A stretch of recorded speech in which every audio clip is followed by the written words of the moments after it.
Continuamos hoy, amigo oyente, nuestro estudio del libro de Éxodo. En nuestro programa anterior estábamos hablando de las ofrendas voluntarias para el tabernáculo. Y dijimos que no había ninguna imposición, ninguna exigencia sobre los israelitas, y que además del oro, la plata y el bronce, debían traer también otras cosas, como vimos en los versículos 6 al 9. Ahora, en aquel día no había tal cosa como la moneda corriente, la moneda de curso legal. El comercio se hacía por el método de trueque de mercancías. De modo que los israelitas estaban dando estas cosas para la obra del Señor. Y todavía hoy en día se puede servir al Señor de esta misma manera. Muchas personas creen que cuando se habla de ofrenda, siempre deben firmar un cheque. Ahora, no nos entienda mal, porque el dinero también se puede ofrendar. Pero el Señor acepta también las cosas que ofrendamos para su obra. Ahora, volviendo a nuestro texto, surge la pregunta, ¿de dónde obtuvieron los israelitas los artículos diferentes que ofrendaron para el tabernáculo? ¿Recuerda usted que ellos habían servido como esclavos en Egipto y obtuvieron estas cosas cuando cobraron su sueldo retrasado? Los egipcios estaban contentísimos de pagarles y estar así libres de los israelitas. Israel, pues, salió de Egipto con muchísima riqueza. Resumiendo este asunto de las ofrendas voluntarias que los israelitas trajeron, el versículo 29 de este capítulo 35 de Éxodo nos dice, «De los hijos de Israel, así hombres como mujeres, todos los que tuvieron corazón voluntario para traer para toda la obra que Jehová había mandado por medio de Moisés que hiciesen, trajeron ofrenda voluntaria a Jehová». Y pasamos ahora a considerar a Bezaleel y a Aholiab y su llamado al trabajo. Leamos los versículos 30 y 31 de Éxodo 35. «Y dijo Moisés a los hijos de Israel, Mirad, Jehová ha nombrado a Bezaleel, hijo de Uri, hijo de Ur, de la tribu de Judá, y lo ha llenado del Espíritu de Dios en sabiduría, en inteligencia, en ciencia y en todo arte». Bezaleel es el hombre que hizo los muebles que son de tanta importancia en el tabernáculo.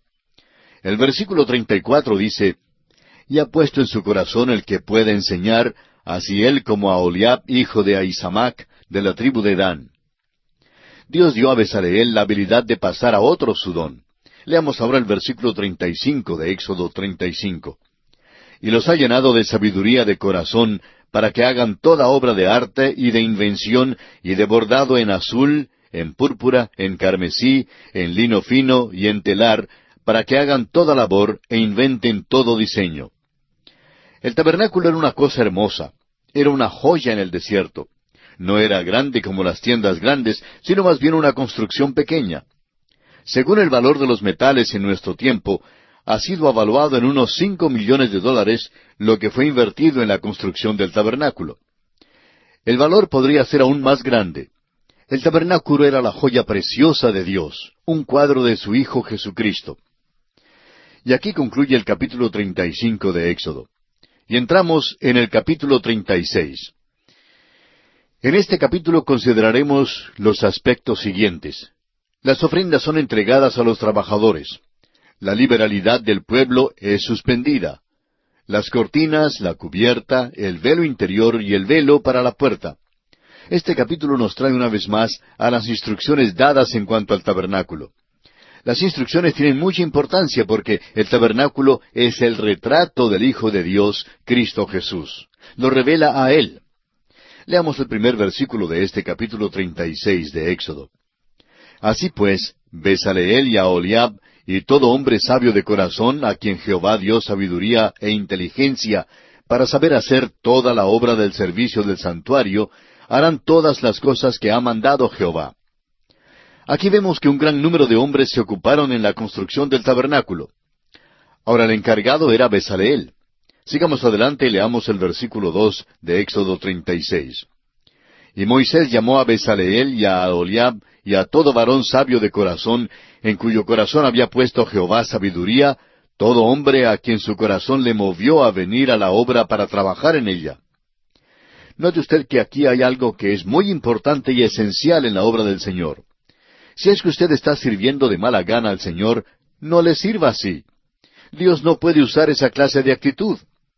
Los que están construyendo el tabernáculo son hombres que están grabando unos muebles bellos que van a ser usados en la adoración del Señor.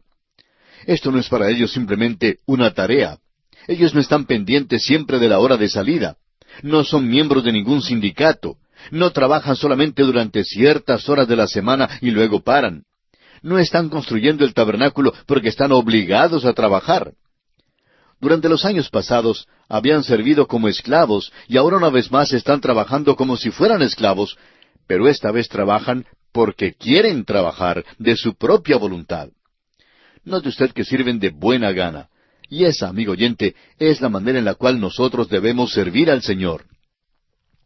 Una vez un predicador joven dijo a otro predicador más anciano, «A mí me gusta el ministerio, pero no me gusta predicar». Ante tal declaración, el predicador anciano le aconsejó salir del ministerio, porque el ministerio no es el lugar para el hombre a quien no le gusta mucho estudiar la palabra de Dios. Si un predicador no puede cumplir su trabajo con entusiasmo, ni predicar con entusiasmo, entonces no debe estar en el ministerio. Hay predicadores que van al púlpito a predicar, y qué batallar, qué esfuerzo, pero qué falta de entusiasmo. Amigo oyente, si usted no puede predicar, ni servir al Señor con energía, con vigor y con vitalidad, no predique. Dios no quiere el servicio de aquellos que preferirían más bien hacer otra cosa. Fíjese usted que Bezaleel se precipita a toda prisa. ¿Se dirige acaso a un juego de fútbol, o a un juego de béisbol, o a alguna fiesta? No, amigo oyente, Bezaleel va a trabajar para el Señor. Al llegar al próximo domingo, si los creyentes asistieran a la iglesia llenos de entusiasmo, todo el pueblo pronto asistiría para ver lo que está pasando en la iglesia. Tendríamos un verdadero avivamiento. La obra de Dios debe ser hecha con gozo y con felicidad. Debemos servirle con alegría. El apóstol Pablo nos dice en su carta a los Romanos capítulo 14 versículo 5, «Uno hace diferencia entre día y día, otro juzga iguales todos los días. Cada uno esté plenamente convencido en su propia mente». Así, amigo oyente, es como debemos servir al Señor. Debemos estar plenamente convencidos de que le estamos sirviendo porque queremos servirle y porque estamos ansiosos de agradarle.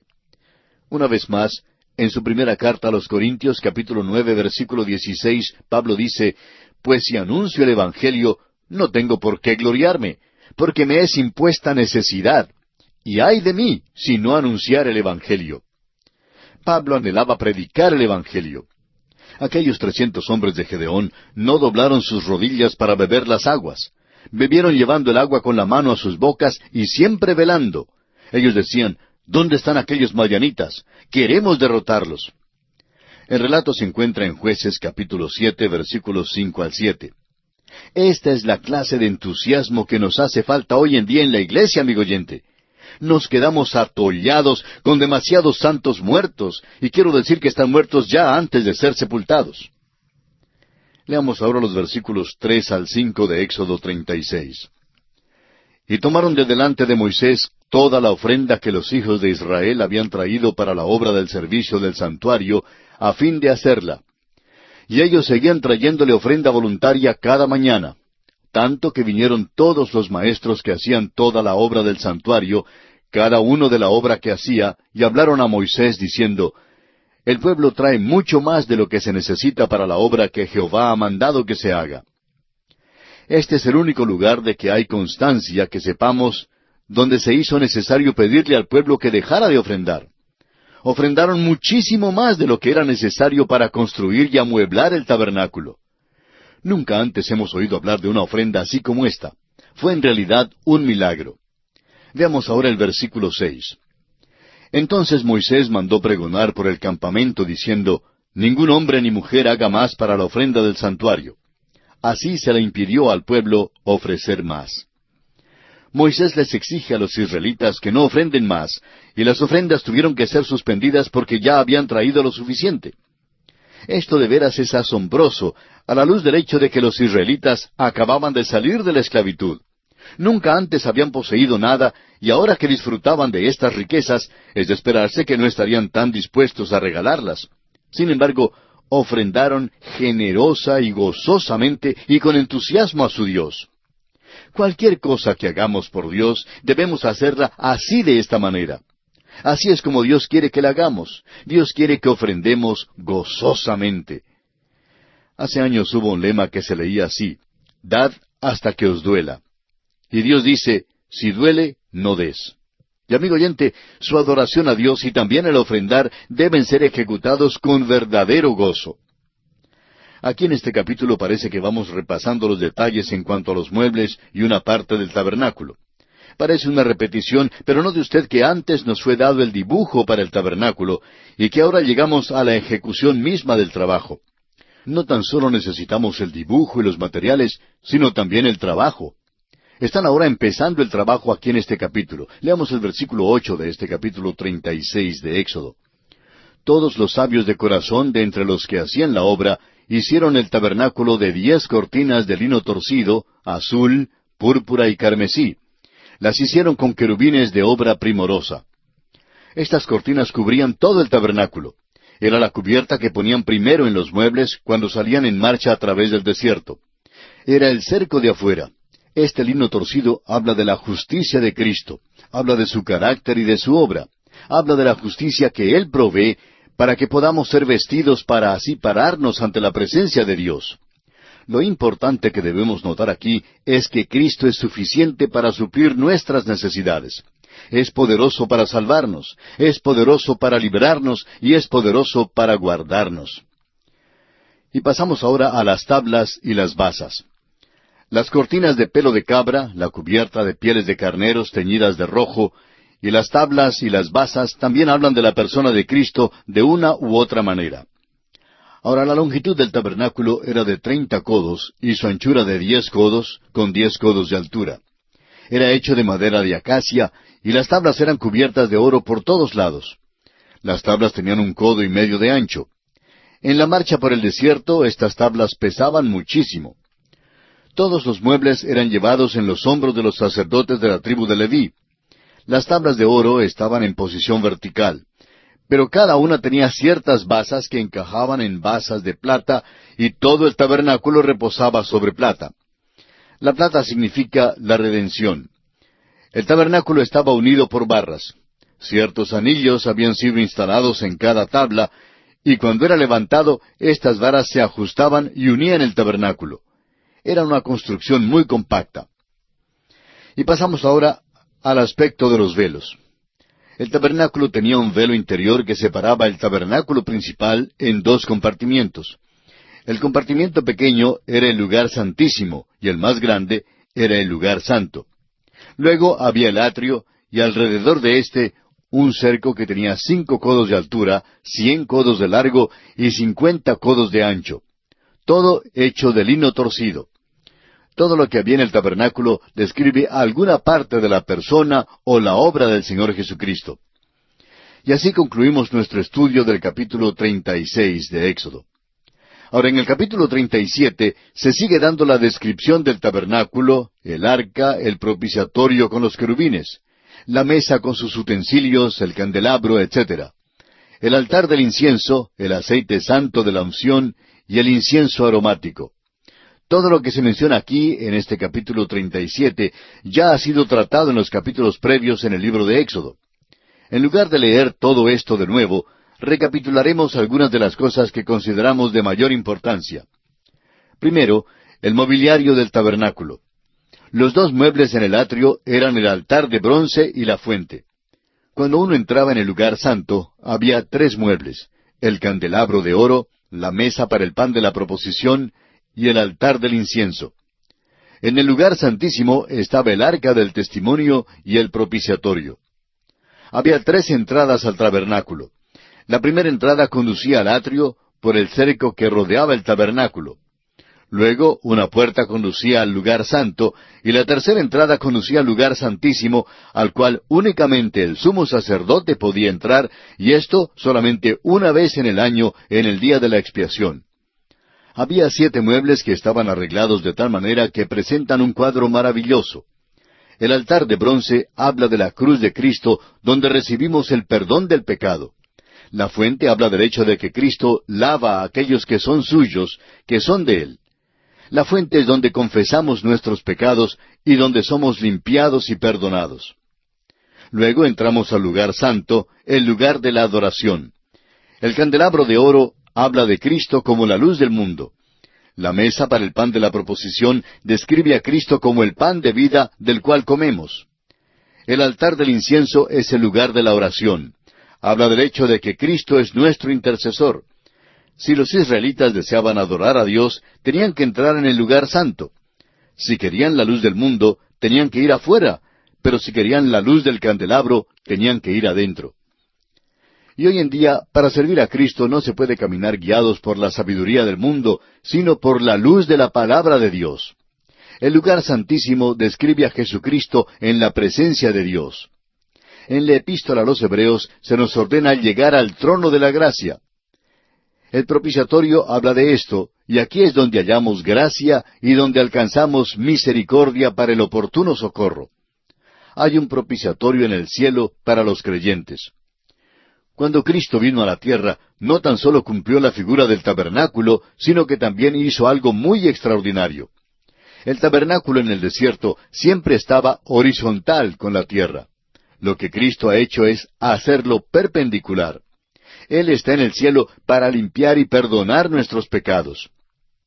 El lugar santísimo está en el cielo hoy en día. El trono de Dios ha llegado a ser un propiciatorio y aquí es donde llegamos. No vamos horizontalmente a Dios acudiendo a una construcción o a un hombre, sino que miramos al cielo y vamos directamente a Él. Nos acercamos a Dios por medio del Señor Jesucristo. En su primera carta a Timoteo, capítulo 2, versículo 5, el apóstol Pablo afirma, «Porque hay un solo Dios y un solo mediador entre Dios y los hombres, Jesucristo hombre». Ahora, amigo oyente, permítanos esta pregunta.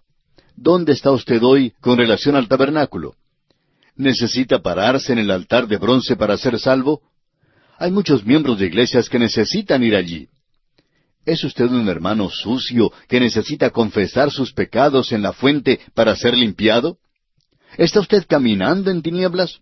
Entonces, entre en el lugar santo y camine por la luz del candelabro de oro. Quizá necesite comer el pan de vida para recibir algún alimento. Puede ser que le falte pararse ante el altar del incienso.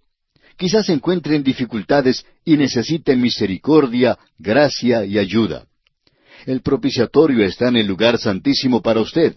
Vaya allí y acepte la ayuda que le espera. Dios quiere bendecirle y quiere guiarle. Y este es, en resumen, el estudio del capítulo 37 de Éxodo. Entramos ahora al capítulo 38.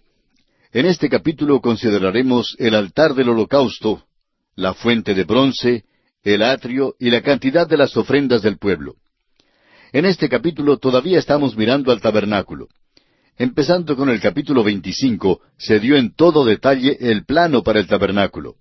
Ahora Bezaleel y sus ayudantes lo están construyendo. El hecho es que aquí, en el capítulo 38, el tabernáculo ya ha sido construido, pero todavía no ha sido arreglado. Este capítulo le da importancia especial al atrio.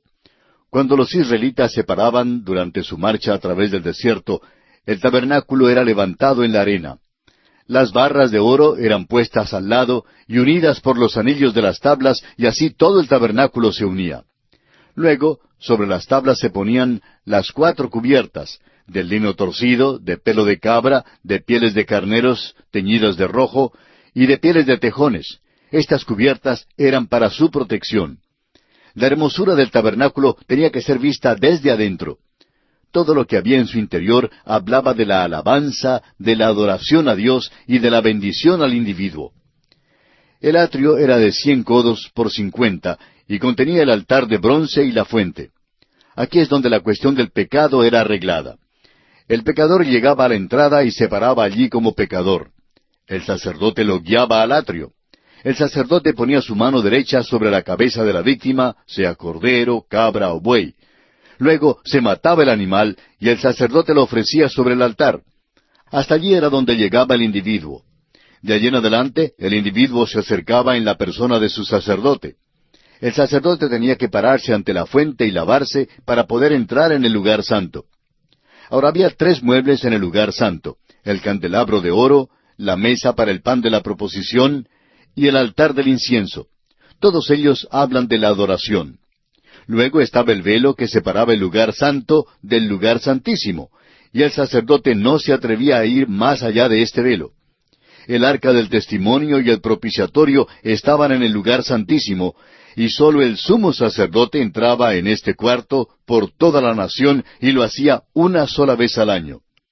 Leamos ahora el primer versículo de este capítulo 38 de Éxodo.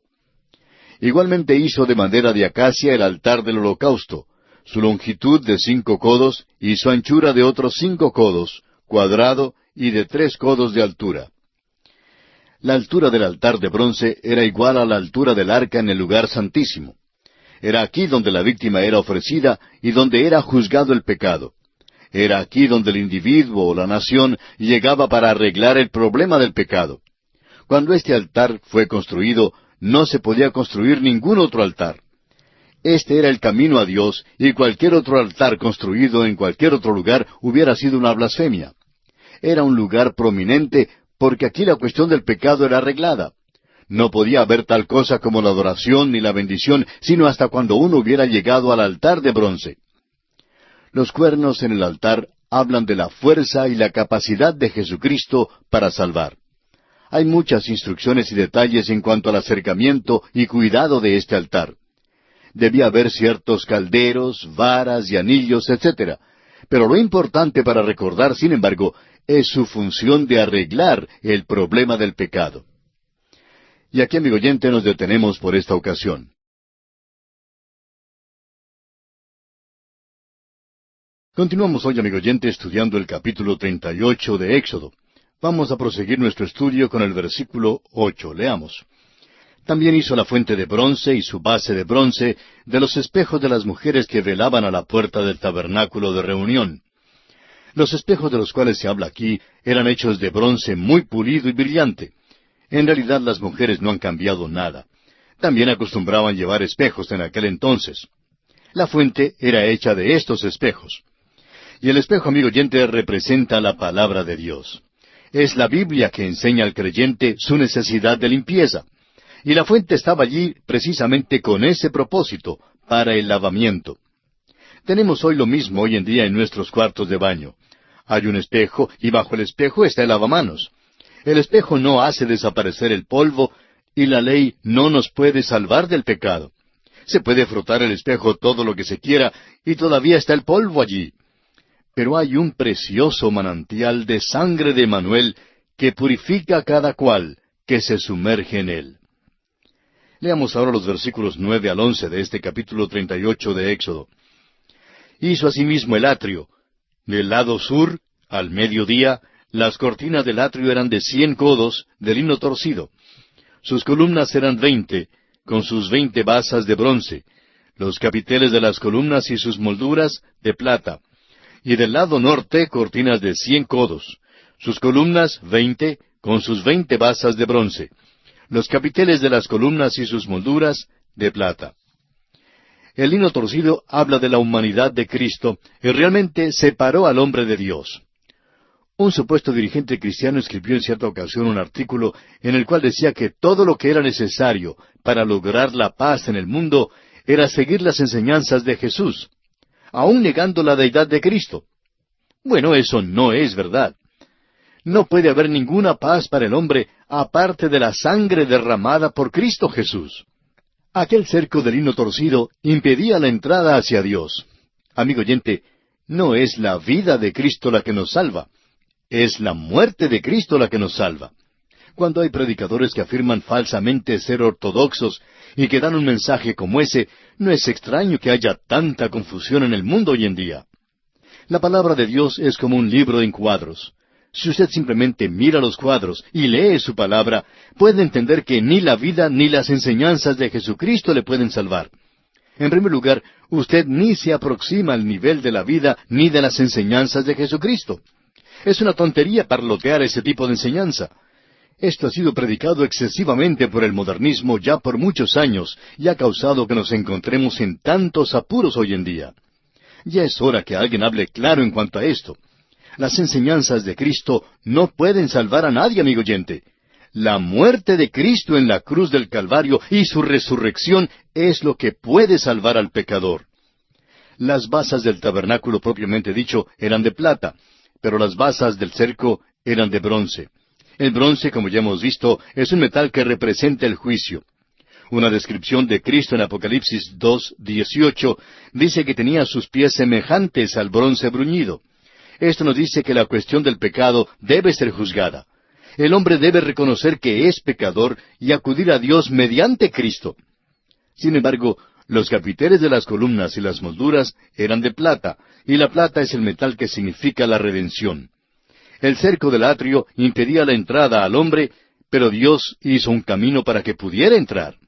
Encontró una manera de juzgar el pecado y proveyó una redención para el hombre para que pudiera ser vestido de la justicia de Cristo. ¡Qué cuadro! Usted puede mirar el tabernáculo y recibir el Evangelio. Dios nos lo ha dado en forma de cuadro. Ahora había una entrada al atrio. El hombre no escalaba el cerco. Tenía que pasar por la entrada. El versículo 18 dice, la cortina de la entrada del atrio era de obra de recamador, de azul, púrpura, carmesí y lino torcido.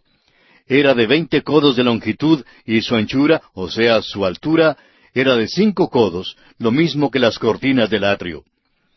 Todo el material y el color habla de la persona de Cristo. Ya hemos estudiado esto, pero no sería malo repetirlo. El azul habla del hecho de que Él vino del cielo como deidad. El carmesí habla de su humanidad y la sangre que derramó por todos los hombres. El azul y el carmesí combinados hacen una púrpura que habla de su majestad.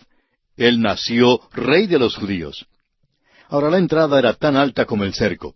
Este cerco era de 2,5 metros de altura y sería difícil aún para un jugador de baloncesto mirar por encima. No se podía pasar al atrio sino solamente por medio de esta entrada. Era una entrada ancha, lo suficientemente ancha como para dar entrada a cualquier pecador, pero era el único camino por el cual uno podía entrar. Cristo ha dicho que Él es el camino, la verdad y la vida, y que nadie viene al Padre sino únicamente por medio de Él. Bueno, la entrada al atrio era el camino. Cristo también dijo que si se va a adorar a Dios, hay que adorarle en espíritu y en verdad. Ahora, no es que queramos ser duros, pero la verdad es que usted, amigo oyente, no adora a Dios en una iglesia modernista. Debe adorarle en verdad. No le es posible negar la deidad de Cristo, ni el hecho de que Él murió por usted y a la vez adorarle. Lo que hace en verdad es insultar a Dios. Sería mucho mejor que muchos de los llamados cristianos no asistieran a ninguna iglesia. Su propia condición no es buena. Tampoco lo es la de la iglesia a la cual asisten, e insultan al Señor Jesucristo. Ahora permítanos dirigir su atención a la pregunta en cuanto al israelita individual. La nación de Israel es llamada hijo. Dios nunca llamó al individuo hijo. La pregunta se hacía y todavía se hace hoy, ¿quién es judío? ¿Es judío uno que ha nacido judío? ¿O le hace judío su religión? En el Antiguo Testamento le era necesario ser nacido así para poder ser judío. Ahora Dios ha dado una provisión para que todos puedan ser redimidos, sean judíos o no, lo que significa que cada individuo debe renacer. Veamos ahora el costo del tabernáculo. Leamos los versículos 25 y 26 de Éxodo 38. Y la plata de los empadronados de la congregación fue 100 talentos y 1,775 siclos, según el siclo del santuario. Medio siclo por cabeza, según el siclo del santuario. A todos los que pasaron por el censo de edad de 20 años arriba, que fueron 603,550. Estas son las medidas, y no le podemos decir qué significan, pero no es importante que lo sepamos. Lo importante es el mensaje espiritual. Los judíos trajeron plata porque era el metal de la redención. Cada israelita tenía que ser redimido para ser aceptado. Nosotros hemos sido redimidos con la preciosa sangre de Cristo, la cual es más preciosa que la plata o el oro. Ahora bien, cada individuo israelita no era salvo. Solo un remanente de la nación fue salvo. De la misma manera, no todos los miembros de las iglesias hoy en día son salvos. Solamente unos pocos se salvan. Un hombre rico, miembro de una iglesia, confesó que por muchísimo tiempo él y su esposa habían estado jugando a la iglesia. Dijo él, nos sentamos con los otros hipócritas. Ninguno de nosotros éramos renacidos, simplemente fingíamos ser cristianos. Antes de la puesta del sol nos emborrachábamos. Y amigo oyente, muchos viven así como este hombre vivía. pero Dios nos dice que tenemos que ser redimidos para ser aceptables delante de Él. Leamos ahora el versículo 27 de Éxodo, capítulo 38. Hubo además 100 talentos de plata para fundir las basas del santuario y las basas del velo. En 100 basas, 100 talentos, a talento por basa. Las basas fueron hechas del dinero de redención. Aquí es donde el tabernáculo propiamente dicho fue puesto. Se apoyaba sobre plata, se apoyaba sobre la redención. Y cada individuo tendrá que aceptar personalmente la redención que hay en Cristo Jesús. Usted, amigo oyente, tiene que pagar el precio de la redención. Ahora, ¿cuál es el precio? Para usted, la única condición es que debe tener sed. ¿Quisiera usted beber el agua de la vida? Es gratis. La salvación es gratis, pero no es barata. Le costó a Dios todo. Dio al mundo su Hijo único para morir en la cruz y pagar así el precio de nuestra redención. Somos redimidos por la sangre de Cristo. En el desierto, la redención fue impuesta a la nación de Israel, pero al entrar ellos en la tierra, si querían ser contados con los redimidos, tenían que pagar el precio de la redención. Gracias a Dios que ya ha sido pagado el precio por nosotros. No cuesta ningún dinero, no tiene ningún precio, pero usted debe tener sed de ella. Amigo oyente, ¿quiere usted ser salvo? ¿Reconoce usted que le falta algo y que es pecador? Entonces venga, el precio ya ha sido pagado. Cristo ya ha derramado su preciosa sangre por usted. Le permite venir a Dios y ser aceptado por Él mediante Cristo. Y así concluimos nuestro estudio del capítulo 38 del libro de Éxodo. Nos encontramos ahora en el capítulo 39. En este capítulo veremos las vestiduras del ministerio y los ornamentos del sumo sacerdote, el efod, el pectoral, el manto y la túnica, la mitra, etc. Todo esto es visto y aprobado por Moisés. Aarón era el sumo sacerdote y todas las vestiduras que él llevaba hablaban de la persona de Cristo. Ya nos han dado el modelo para estas vestiduras. Leamos los primeros 2 versículos de este capítulo 39 de Éxodo. Del azul, púrpura y carmesí hicieron las vestiduras del ministerio para ministrar en el santuario, y asimismo hicieron las vestiduras sagradas para Aarón, como Jehová lo había mandado a Moisés. Hizo también el efod de oro, de azul, púrpura, carmesí y lino torcido. Estas vestiduras son llamadas sagradas. Estaban tejidas de un modo bastante raro. Ninguna de las vestiduras del sumo sacerdote era ordinaria o simple. En este capítulo también son llamadas vestiduras de gloria de hermosura.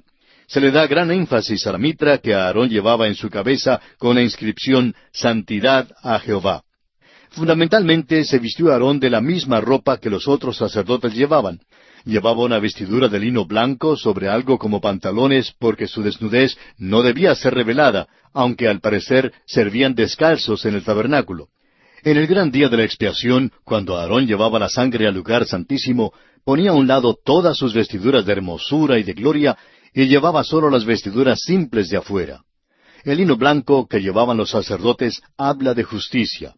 Y el profeta Isaías nos dice en su profecía, capítulo 52, versículo 11, «Apartaos, apartaos, salid de ahí, no toquéis cosa inmunda, salid de en medio de ella, purificaos los que lleváis los utensilios de Jehová».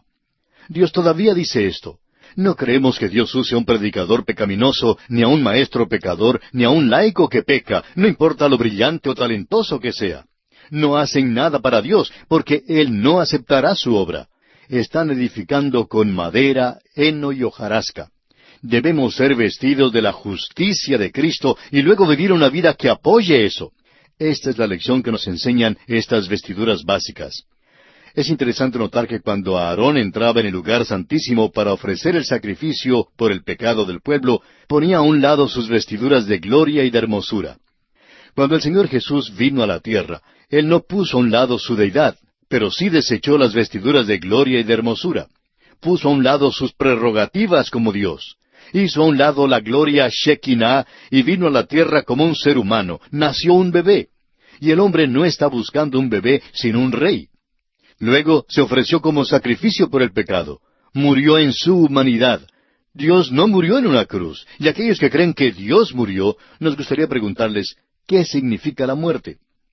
Cuando Jesucristo murió en la cruz, quedó separado de Dios, eso es verdad. Hubo un rompimiento en la deidad, esto es seguro. Cuando Cristo fue hecho pecado por nosotros, el que no conoció pecado. Pero aún en ese momento, Dios estaba en Cristo, reconciliando consigo al mundo, no tomándoles en cuenta a los hombres sus pecados, y nos encargó a nosotros la palabra de la reconciliación. Esto es lo que expresa el apóstol Pablo en su segunda carta a los Corintios, capítulo 5, versículo 19. Este es un misterio, amigo oyente, y no podemos penetrarlo, aunque hay muchos teólogos que han escrito mucho en cuanto a esto, pero tampoco ellos han podido penetrar este asunto. Estas vestiduras de hermosura y de gloria realmente eran bellas. El sumo sacerdote era brillante y lleno de colorido, algo así como lo es la especie masculina del mundo de los pájaros. Llevaba el efod, que tenía 2 piedras, una en cada hombro, con 6 de los nombres de las tribus en una piedra y 6 en la otra. Eso hablaba de la fuerza y habilidad o capacidad de nuestro Señor. Cuando una oveja se pierde, nuestro gran Salvador la busca, la pone en sus hombros y la trae de nuevo al redil. Gracias a Dios que tenemos a un Salvador que nos puede poner en sus hombros y traernos sin peligro al redil.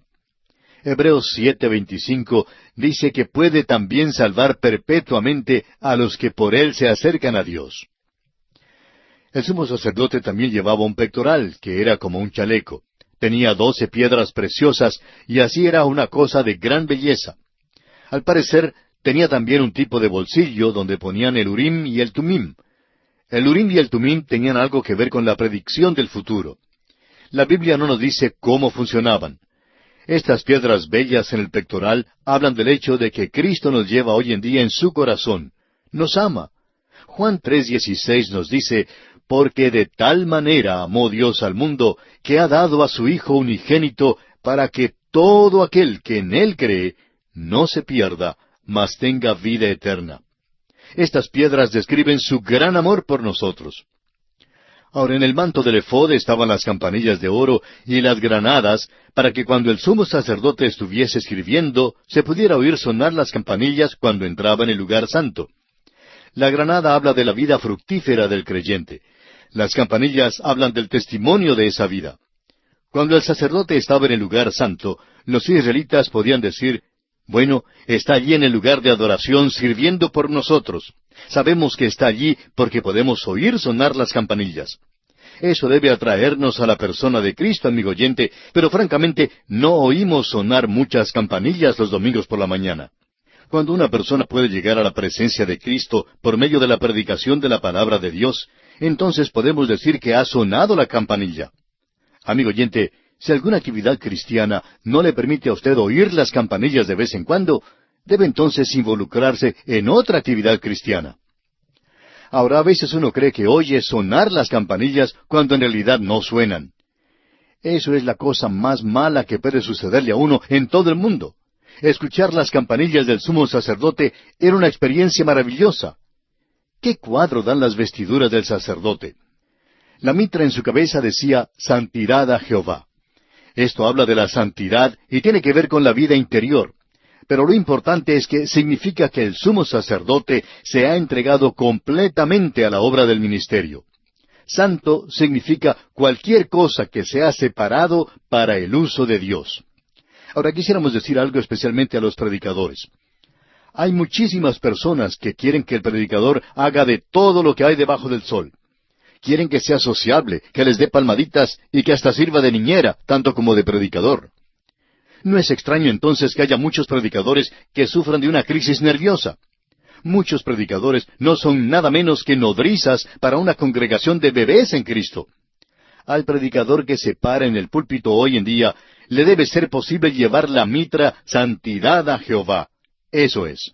Debe tener tiempo para preparar un mensaje, debe tener tiempo para pasar tiempo en oración. Es sorprendente que sean tantos los que confían al predicador que salga los sábados en la noche. Aquel día debe ser su día para meditar y prepararse. Una vez un anciano dijo a un predicador, le agradezco cuando viene a visitarme, pero déjeme decirle lo que me gustaría que usted hiciera. Me gustaría que pasara el tiempo preparando un mensaje en lugar de visitarme.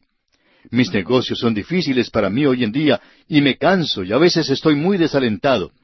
Cuando yo llego a la iglesia los domingos, quiero escuchar algo que venga de Dios. Necesito ayuda y espero que usted pase el sábado preparándose para que yo pueda escuchar algo del cielo, los domingos por la mañana y por la noche.